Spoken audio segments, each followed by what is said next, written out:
Have you ever asked yourself, what do the people around me need? When you start to pay attention, you'll see needs everywhere. Maybe your bus driver needs your smile, someone in your town probably needs a meal, or maybe some warm socks. The new kid at school might need a place to sit at lunchtime. Your sister might need a listening ear, and for you to zip it while she talks. Your friend who's struggling with science may need a study pal. Maybe your cousin could use a cheerleader at a soccer game. Go, Garrett, go! And I can guarantee your mom or dad needs a helping hand. When you practice looking for what people need, you'll start to see it everywhere. But seeing is only the first step. Once you see a need, then you can do something about it. You can show God's love by meeting some of those needs. Now, we hear about needs all over the world, and sometimes we can help, like sponsoring a child so they can have food and school to go to. But most of the time, it's about showing love to the people right around you. God can give you the vision to see and the creativity to help the people you see every day. When you care enough to do something about someone else's needs, it's like shining a light so others can see God at work. That's why compassion is an amazing way to worship God with your life. Because worship is about more than just singing loud. It's all about living loud.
Change and it starts with me. One hand high, so you light in the sky. We're gonna keep it shining forever. Whoa, it's brightest when we're shining together. This little light of mine, I'm gonna let it shine. And in the darkest night, I'll be the brightest light. No covering up, no shutting down, no blowing it out. I'm gonna let it shine. This little light of mine, I'm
Shout it out, getting louder now. This kind of light, this kind of love.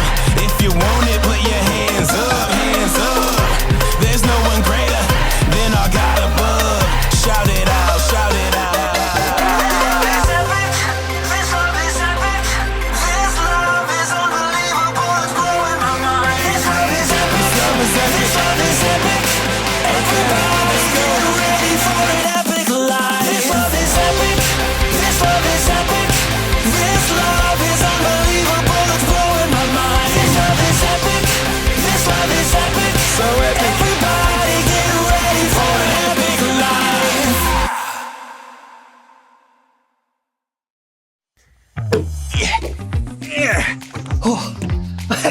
Welcome to Storyline. Oh, oops. Whoa. This week we're taking a look at the way God wants us to shine, but not directly in people's eyes.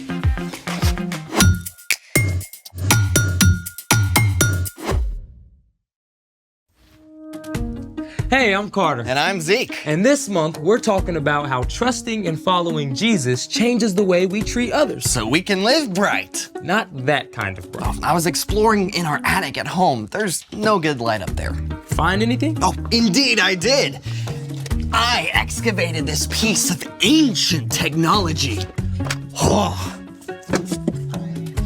It plays music.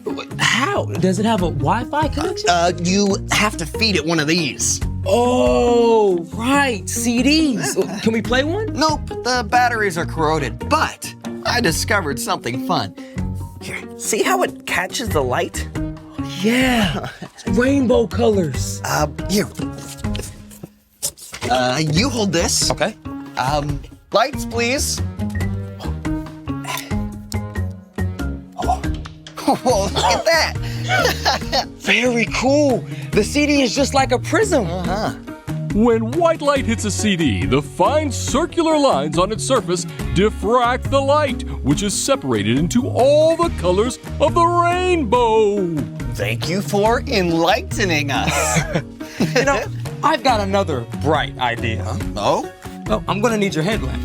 I'm in. You ready? Let's do it.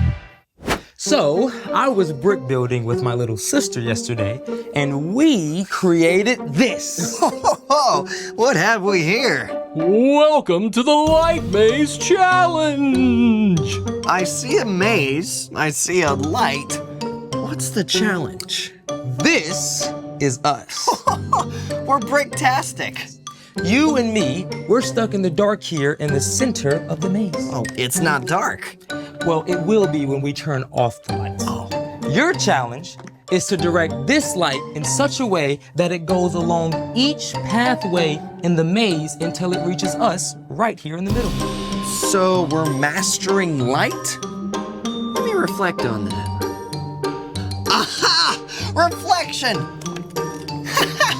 Mirror, mirror in the lab, who's gonna beat this challenge that's fab? Okay, that is a terrible rhyme. Also, you have 60 seconds to set up the maze. Ready? Like a light bright. Speaking of which, lights out. And go! Oh. Put that there, perfect. All right, that goes there. It's already reflecting. Yes, look at that. Nice, nice. Just a little bit more. I can see the light. There it is. It's almost reached us. And done! You've managed to beat the challenge and rescue us from the peril of the dark. Lights! You did it! Amazing! As light enters the maze, it reflects off each mirror in order until it reaches us in the center.